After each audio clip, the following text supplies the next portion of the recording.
Assalamualaikum warahmatullahi wabarakatuh. Perkenalkan nama saya Elvi Yuliana dengan nomor induk mahasiswa 220509060137. Program studi Ekonomi Pembangunan, mata kuliah Statistik 1. Baiklah, di sini saya akan menjelaskan tentang kecondongan dan keruncian.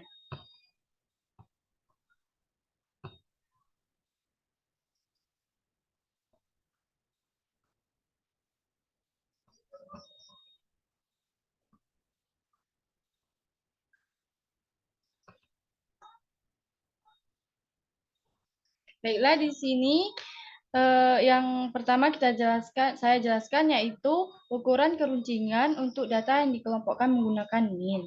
Untuk menghitung tingkat keruncingan, data yang sudah dikelompokkan dapat kita menggunakan sebagai rumus berikut.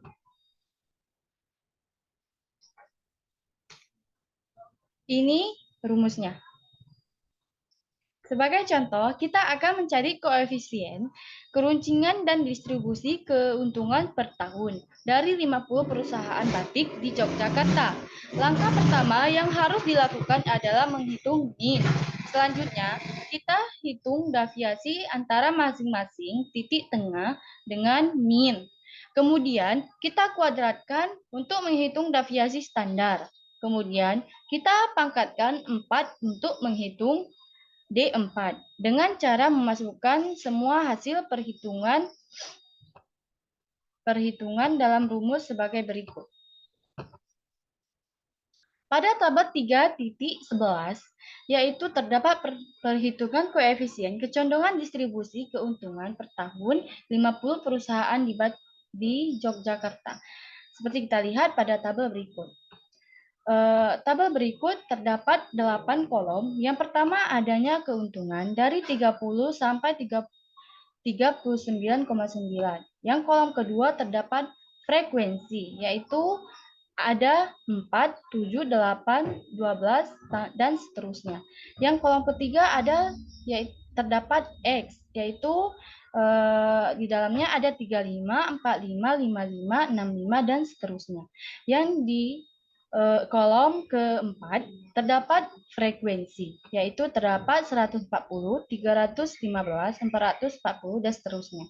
Yang kolom kelima yaitu terdapat X kurang X, yaitu data yang di dalamnya 35 sampai 64,8 dan seterusnya.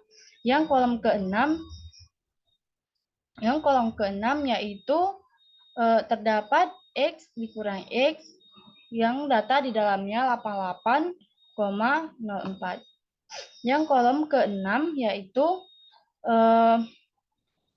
terdapat F dalam kurung X dikurang X pangkat 2, yaitu datanya di situ 3,552,16. Di kolom ke-7 yaitu terdapat X dikurang X kuadrat, yaitu datanya 788615,04 dan seterusnya.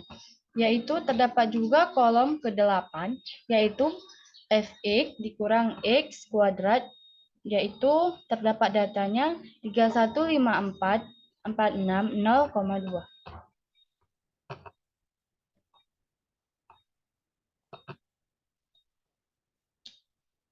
Baiklah, untuk mendapatkan hasil data tersebut yaitu D4 sama dengan 1/50 frekuensi dalam kurung 872778,3,7 per 16,94 pangkat 4 sama dengan 17,55,55,57,2,1 per 82737,69 sama dengan 22,1. Jadi tingkat kecondongan distribusi keuntungan per tahun 50 perusahaan batik di Yogyakarta yaitu 2,1. Baiklah, saya akan menjelaskan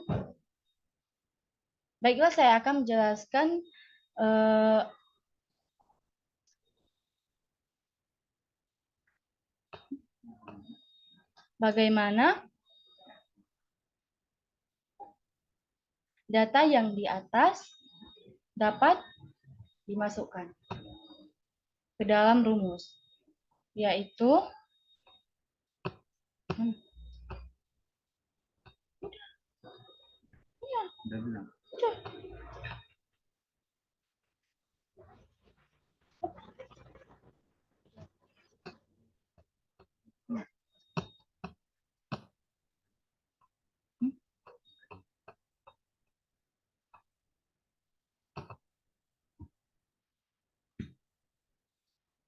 yang kedua yaitu sebagai contoh kita akan mencari koefisien kecondongan dari distribusi keuntungan per tahun dari 50 perusahaan batik di Yogyakarta. Langkah pertama yang harus dilakukan adalah menghitung min. Selanjutnya kita menghitung deviasi antara masing-masing titik tengah dengan min. Kemudian kita kuadratkan untuk menghitung deviasi standar. Kemudian kita pangkatkan 3 untuk menghitung D3 dengan cara memasukkan semua hasil perhitungan ke dalam rumus.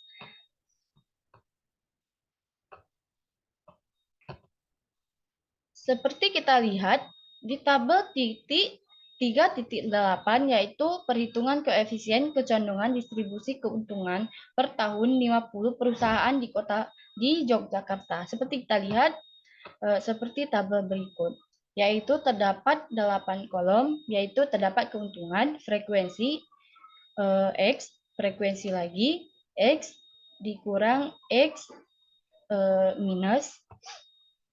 Yang di tabel kelima yaitu juga terdapat X dikurang X minus pangkat 2. Yang di kolom ke-6 yaitu F dalam kurung X dikurang X min pangkat 2. Ada juga di tabel ke-7 yaitu X dikurang X min pangkat 3, yaitu di kolom ke-8 adanya X dikurang X min pangkat 3. Untuk menghitung hasil rata-rata tersebut yaitu D3 sama dengan 1/50 dalam kurung 1,44,89 per 16,96 pangkat 3 sama dengan 28,89796 per 4,878,4. Hasil akhirnya yaitu 0,00594. Ini lagi.